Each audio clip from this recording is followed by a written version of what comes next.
His mother died in the dirt, and they told him to move on. Instead, he built a hospital. In a world where Africa is often painted in poverty and pity, one man shattered every excuse, every dependency, and every lie. No loans, no foreign aid, no apologies, just a single promise whispered over his dying mother's body and the will to make it real. This is not a fantasy. It is not propaganda. What you're about to hear is the impossible made visible, a miracle sculpted from nothing but grief, grit, and faith. You'll hear the story they never wanted you to know, of the man who built a hospital from heartbreak. And he didn't beg. He built. The sun was cruel that day. Not hot, cruel. The kind of heat that bakes silence into the skin and robs sound from the air. In a forgotten corner of Burkina Faso, a young boy knelt beside his mother, her head cradled in his lap, her blood disappearing into the dust beneath them. She wasn't screaming. She had no strength left. Her eyes were fading, and all she said one last time was his name, Ibrahim. There was no ambulance, no clinic, no midwife, nothing. He pressed his hands to the wound. Pointless. His tears mixed with the dirt as he rocked her slowly, whispering, "Stay, just stay." But she didn't, and no one came. When her eyes closed for the final time, he didn't scream. He didn't cry out to God. He just pulled her scarf from around her shoulders, folded it into a perfect square, and pressed it to his heart. That scarf, brown with dust, red with blood, became the only thing he ever carried that wasn't a weapon or a tool. It became his vow. That night, under a moon that didn't bother to shine, Ibrahim Traoré walked to a tree where he used to play as a child. He picked up a stone and carved a crooked rectangle into the trunk. A box, a doorway, a building, a hospital. He didn't know what it would look like or how it would stand, only that it must, because no mother should ever bleed into silence again. For years, that dream was mocked. He was just a poor boy in a village where even water had to be begged for. He sold roasted peanuts to travelers. He shined shoes. He skipped school to work and skipped meals to learn. They laughed when he spoke of healing centers. "You're not a doctor," they said. "You're not even a man." But late at night, when others slept, he drew. On paper, on bark, on anything he could find. He studied from broken books, from roadside radio broadcasts, from the whispers of old men who once worked in city clinics before corruption shut them down. When he was 17, he built a miniature model of his hospital from clay and cardboard. It crumbled in a week. He built it again, and again, and again. His village watched in silence. Some said he was crazy. Others said he was cursed. But every morning, he took out that old scarf, folded it gently, kissed the edge, and tucked it into his pocket, as if tucking in his mother's memory one more time. Years passed. Hunger came often. His hands became cracked from labor, and his eyes hollowed from lack of sleep. But his will, untouched. And then something shifted. One day, standing at a town meeting, a local official mocked the idea of locally built hospitals. "You think Burkina Faso can build a hospital without international funding?" he scoffed. The crowd laughed. Traoré stepped forward and spoke one line. "If we can bury our own dead, we can build our own hospitals." The crowd went silent. The old man nodded. The young one stared. And something unspoken began to stir. That night, for the first time, someone offered to help. A mason, then a carpenter, then a retired nurse. But help meant nothing without a plan. And so Traoré began his pilgrimage. He traveled on foot to towns with working clinics. He studied their structure, their weaknesses. He noted where leaks formed, where energy failed, where patients waited for hours. He took notes. He asked questions no one dared to ask. In the capital, he spent nights in a library, pretending to be a janitor just to stay inside after hours. He read architectural manuals, engineering books, old case studies on African infrastructure. He saw the patterns. Foreign NGOs coming in with solutions made for different climates, different cultures, different economies. And he saw the failures, billion-dollar investments leading to clinics that couldn't last a rainy season. He whispered to himself in those dusty corners, "We build with hearts." And then came the whisper of an old friend, a retired builder who once worked with a Moroccan firm. He told him of ancient blueprints hidden in the hills, designs not made for the West, but for the desert, for the people, for the soul of the land. That was all Ibrahim needed to hear. He returned home, not with cash, but with conviction. He sold everything, his land, his goats, even the family home. People said he was mad. "What will you sleep on?" they asked. He pointed to the red earth. "The same thing my mother died on." And then the digging began, by hand, with borrowed tools. No machines, no cement trucks, no architect firm, just calloused palms, cracked fingernails, and souls too stubborn to quit. He built the foundation in 18 days. Every stone placed was a prayer. Every wall raised was a memory. And as the frame took shape under the desert sky, someone asked, "What are you going to call it?" He paused, looked up at the half-finished archway, and whispered, "No IMF, no NGO, just Traoré." But fate, as always, would soon test him, because when something real begins to rise, vultures always circle. And from that moment on, what he was building would no longer be just a hospital. It would be a threat. The hospital walls had barely begun to rise when whispers started moving faster than the wind. Whispers that smelled of fear, of disruption, of something unapproved. They didn't come from the villagers, not from those who had placed every brick with sweat and prayer. No, these whispers came from polished shoes in government offices, from coffee-stained briefings passed in embassies, from clipped conversations behind tall metal fences. They called it concerning. They called it unauthorized. But deep down, what they meant was, how dare he? You see, Africa's long been a canvas, but rarely the painter.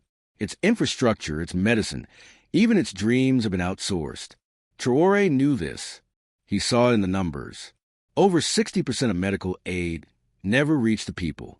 Of every 10 clinics promised, 6 never opened, and the ones that did, often too far, too broken, too late.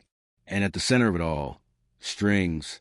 Strings pulled by institutions that offered help, but only if the patient signed in blood, only if the leaders borrowed, obeyed, bowed. The IMF had plans. The NGOs had conditions. Loans wrapped in good intentions, but heavy with consequence. A continent asked to pay interest on its own survival. Traoré had read the documents others ignored. He remembered one phrase, still etched into the back of his mind. Locally funded institutions risk destabilizing regional cooperation. What did that even mean? He laughed when he first saw it. Then he cried, because it meant that if Africans helped themselves, they became dangerous.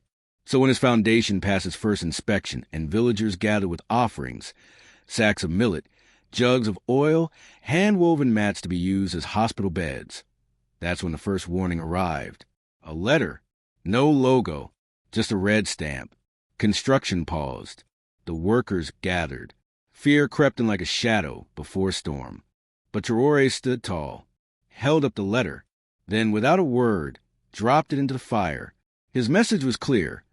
You cannot silence what was born in death. They moved faster after that. Inspectors, surveyors, men in press suits pretending to care.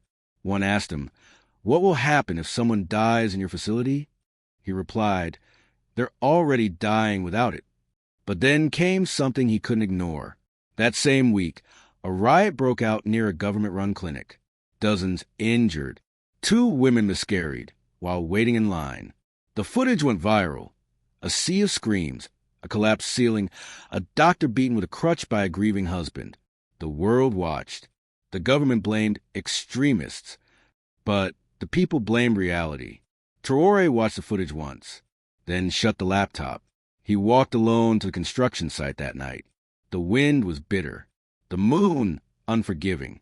He sat in the unfinished doorway of what would one day be the birthing room, pulled out his mother's scarf, held it to his chest, and he whispered to the dirt, "We build with hearts."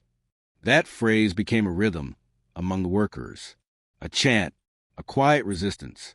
Every time a stone was laid, they said it. Every time doubt crept in, they repeated it. But still the tension grew. One morning, he arrived at the site to find the tools gone. Locks broken. Supplies missing. A message scratched into the wall. You are not allowed. They tried to call it vandalism, but he knew better. This was a warning. He didn't respond. He just worked harder. The local elders began to worry. You've stirred the wrong spirits. One said, this kind of courage invites enemies. He nodded, but deep inside he wasn't afraid. He had already lost everything once. What more could they take? One day, a foreign health representative arrived, a woman with perfectly parted hair and hollow concern in her eyes. She smiled too much, spoke too slow. Traoré, she said, we think your project has potential. With our support, you could have access to the best resources, international recognition, global partnerships. He stared at her. What do you want in return? She hesitated. Management assistance, oversight, branding, naming. He laughed, quietly. Then he walked her to the central wall, where the hospital's name was already etched in stone. Freedom, he pointed. We already named it. The meeting ended there, but the real attack began after. A local official arrived with eviction papers. Said the land lease had been canceled due to safety concerns. Traoré asked one question. Was it safe when people died without it? He was given 7 days to leave. Instead, he called the villagers. They came. Dozens. Then hundreds. They didn't chant. They didn't fight. They simply stood, arm to arm, hand to hand, around the unfinished site. A human wall of resistance. The officials didn't know what to do. They sent the police. But even some officers refused to act, because their families needed that hospital too.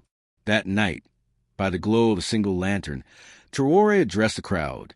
No microphone, no stage, just his voice. I don't want your money, he said. I want your memory. I want you to remember the pain of watching someone you love suffer for no reason. And I want you to use that pain to protect this place. They stood in silence. And then someone in the back, an old man with shaking hands, began to chant softly. No IMF, no NGO, just Traoré. It spread like fire. By morning, the eviction notice was gone. And for a moment, it seemed the hospital might actually survive. But that's the thing about building something real. It doesn't just attract attention. It attracts enemies. Enemies with power. And they weren't done with him yet. Because the next strike wouldn't come with ink or threats. It would come from the sky. And it would test not just his courage, but his very soul. The wind changed first. Not the kind of wind that carries dust or whispers or rumors, but the kind that smells wrong. Heavy, charged, ancient. The elders felt it in their knees. The children refused to play. The birds stopped singing. And the air waited. 3 days before the storm, a messenger came. Not official, not loud, just a woman from a neighboring town. Her words were simple but soaked in fear. They say something is coming, something to break this place. No one understood what it meant. No one asked, but everyone felt it. On the second day, a strange vehicle appeared at the edge of the village. Tinted windows, tires too clean. It didn't move. It just sat there, watching. By the time the sun disappeared, the vehicle was gone, but everyone knew. The storm had already begun. Then, on the third day, the sky broke open. It wasn't rain. It was dust. A storm so thick it swallowed breath, so fast it turned walls to shadows. The workers dropped their tools. Mothers ran for their children. Animals scattered. And in the heart of it all stood Traoré, motionless, eyes closed, the old scarf pressed his face. It lasted 2 hours. When the dust cleared, it left behind devastation. Half the outer wall collapsed. Wooden scaffolding torn from the structure. The clinic roof gone. But the worst part wasn't the damage. It was the silence. No one spoke, because this wasn't nature. It was a message. Engineers later said the storm's pattern was unusual, that it moved in straight lines, that the pressure pockets didn't match typical winds. Traoré said nothing. That night, he packed nothing, took no food, spoke to no one. He placed the scarf in a tin box, buried it beneath the center of the hospital's foundation, and walked into the desert. Gone. No one knew where. Not on the first day, or the second, or the third. Rumors spread like plague. Some said he was arrested. Others whispered of death squads. One woman swore she saw him in a dream, walking across a bridge of fire, holding a child. But the truth? He had simply disappeared. The village mourned, not like a funeral, but like a father had gone to war. The hospital sat untouched, broken, empty. Only one child, a boy no older than 10, returned every day. He swept the floors. He sang songs into the empty halls. He laid flowers at the edge of the broken birthing room. He waited, and then on the 22nd night, under a moon so full it glowed like bone, he returned, barefoot, dust-covered, face cracked with sunburn, lips split, but eyes? Different. The boy saw him first. He ran to him, cried into his legs, shouting, "Where did you go?" And Traoré, without bending, said only, "To remember why I started." The next day, work resumed, but something had changed. The volunteers worked faster. The women cooked more.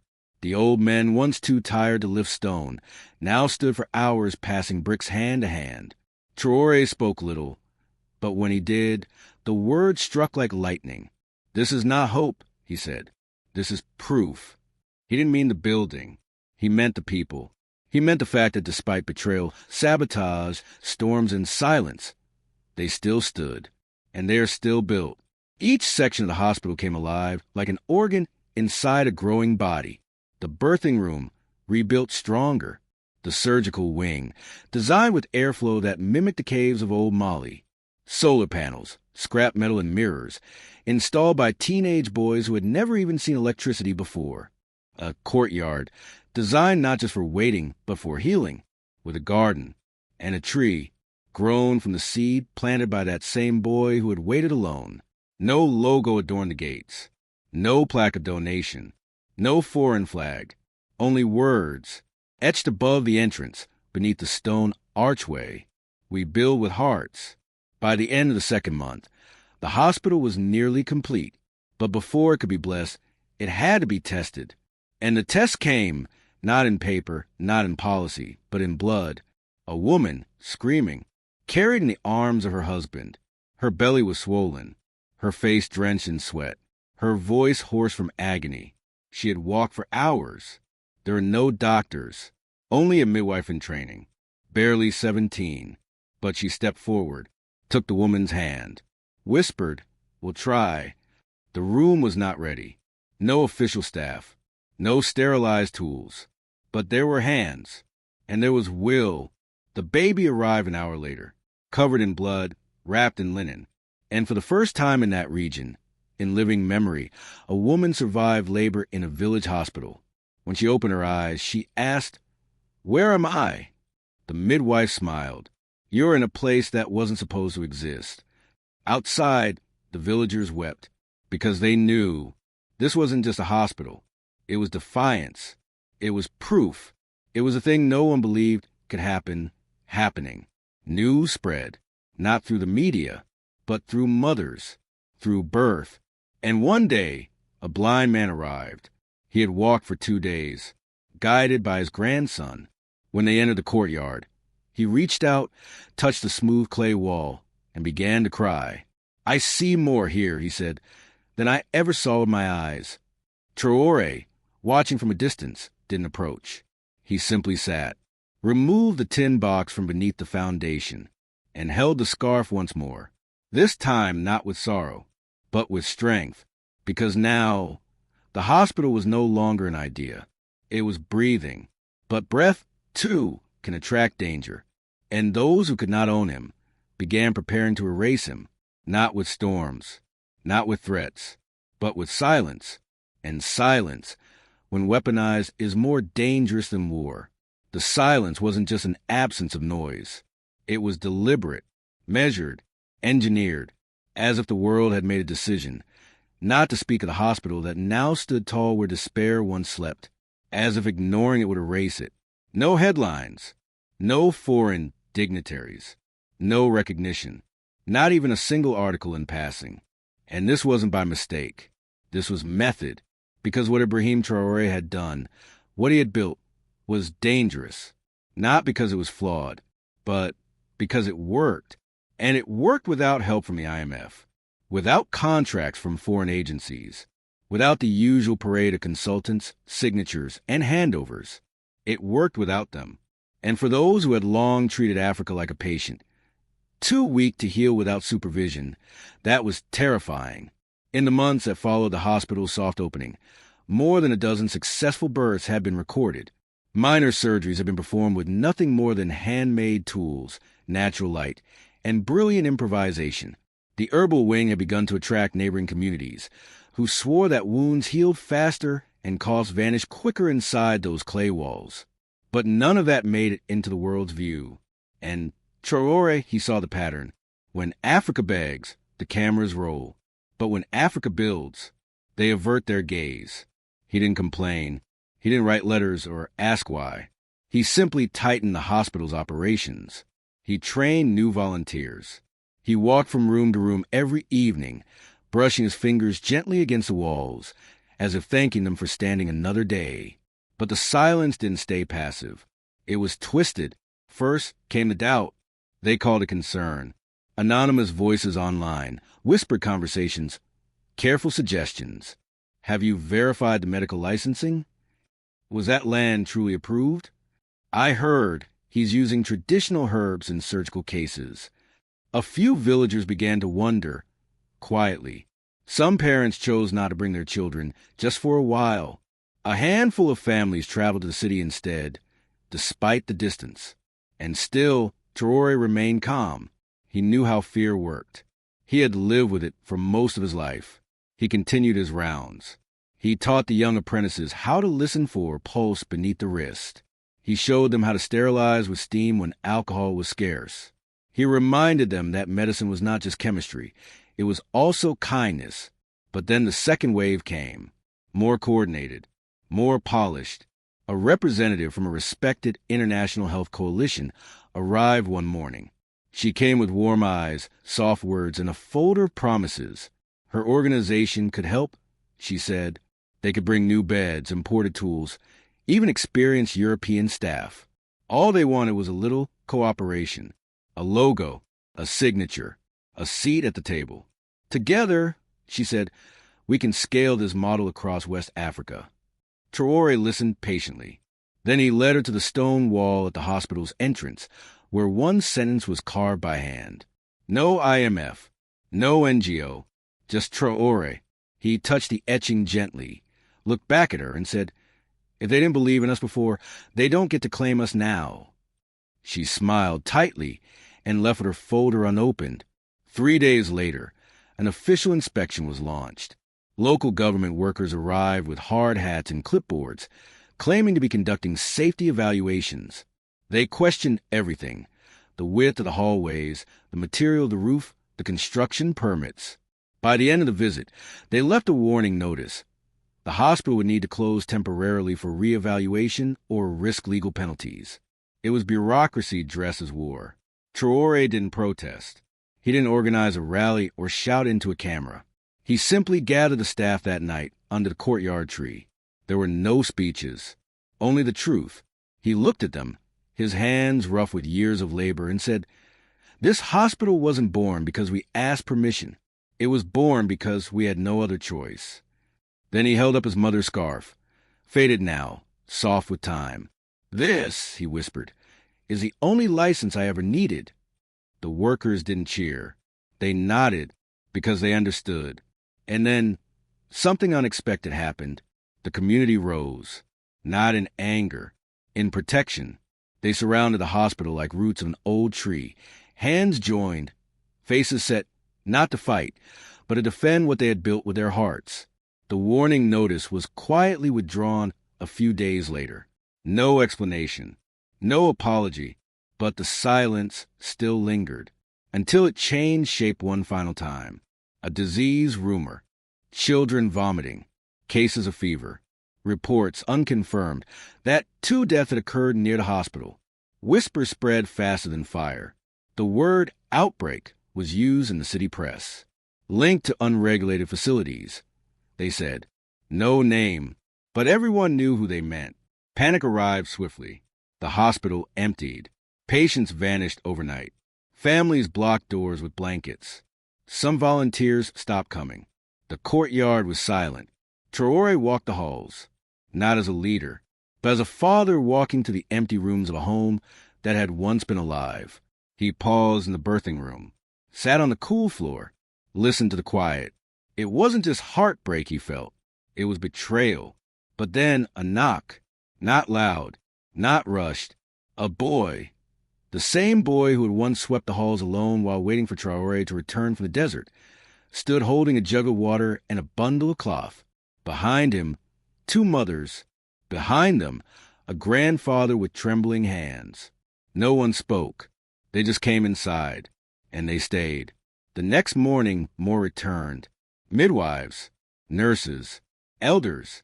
Within days, the hospital was full again, not because the rumors had stopped, but because the truth had grown louder than fear. The disease? Fiction. The deaths? Unrelated. The people knew now. And what they knew, they chose to protect. Traoré didn't claim victory. He planted more herbs, repaired the damaged walls, thanked every soul who returned. And late one night, under moonlight, he walked to the courtyard alone, held up the scarf, closed his eyes, and whispered to the wind. They tried silence, but we made a sound they couldn't mute, because what had started as survival was now becoming legacy. The seasons had begun to shift. The red soil softened under the early rains, and a quiet calm settled over the village. There was no grand announcement, no celebration, but something sacred was blooming, not in the gardens or the fields, but in the eyes of the people. The hospital was no longer just a place. It was a presence. It had become the heartbeat of the land. And yet, Traoré knew, legacy is not built in walls. It lives in memory, in what people choose to carry when no one is watching. And in that silence, after all the battles, he began to ask himself a question he had avoided for too long. What comes after? The building was stable. The people had returned. The world had failed to erase it, and yet deep inside him, he knew this story was not meant to be his alone. The children were growing fast. One of the apprentices, a boy barely 15, was now delivering medication with a confidence that made even the elders nod in approval. The midwife, once uncertain, trembling, was now referred by mothers from villages 3 days away. They called her Madaya, the hand that brings life. Traoré had become quieter, not distant, just more observant. He spent more time watching than speaking, more time listening than correcting. In the early hours before the sun broke through the clouds, he would walk barefoot through the corridors. He traced the clay walls with the tips of his fingers and whispered blessings in the old language, the one his mother used when she sang him to sleep. He hadn't forgotten her. Not once. The scarf remained, folded in his pocket, its edges worn thin, the scent of smoke and jasmine still clinging faintly to the fibers. Sometimes, he'd sit beneath the courtyard tree and press it to his face, not to cry, but to remember what pain gave him the strength to build. And just when things felt almost still, like peace might finally have room to grow, a letter arrived. This time, not a threat, but a request. It came from a distant village, near the border of a forgotten region. The writing was uneven, clearly traced by a trembling hand. But the words were unmistakable. "We have seen what you built. Can you teach us to build too?" He read it once, then again, and then again. That night he didn't sleep. He walked to the birthing room, now painted with murals drawn by the very women who once feared it. On the wall was a depiction of a woman holding a newborn. Beside her, a river. Behind her, a tree. Above them, no names, no leaders, just hands. The next morning, he called the staff, and for the first time, he asked them something new. What if this place is not the end, but the beginning? They listened, they smiled, and then they began to plan. Blueprints were sketched by hand, not for buildings, for belief. He began training new volunteers, not just to serve, but to teach. He sent the boy who once swept the floors to a neighboring town, carrying seeds and lessons written in charcoal on linen cloth. He sent the midwife to mentor another young girl. one who had never seen a hospital, but had once delivered her sister in the dark, guided only by instinct and prayer. Soon, villages that had no maps began to hear the name Traoré, not as a leader, but as an idea. No IMF, no NGO, just courage, just conviction, just community. And then, one day he left, not with a suitcase, not with an entourage. He simply walked south toward the river. He told no one, but they all knew, and they didn't chase him. They didn't beg him to stay, because his gift wasn't just a hospital. It was proof that something sacred could be built without permission, that something beautiful could survive without validation. And most of all, even in a world where systems are built to keep the weak in chains, one man, with grief in his chest and love in his hands, could teach people to remember who they are. Weeks passed, months. Stories of new centers emerged, small, humble, shaped by clay and hands and hope. No headlines, no fame, just whispers of healing. One day, a child born in a hospital, now almost 4 years old, asked her mother, "Who built this place?" And the mother smiled. Someone who remembered when the world forgot us. That was all she needed to say. So maybe you'll never see Ibrahim Traoré in the news. Maybe there won't be statues or ceremonies or honorary doctorates. But somewhere in Africa, under the golden sun, there stands a hospital, not because of funding, not because of power, but because someone believed healing could be an act of rebellion and love could be infrastructure. And maybe, just maybe, that's what real leadership looks like. Not loud, not rich, just human. If the story moves something in you, then remember this. You don't need permission to change your corner of the world. You don't need money to build what matters. And you don't need titles to leave behind a legacy. You need the truth. You need memory. You need a heart, just like Traoré. So wherever you are, build, even if they don't believe in you. Especially then, because that's when it matters most.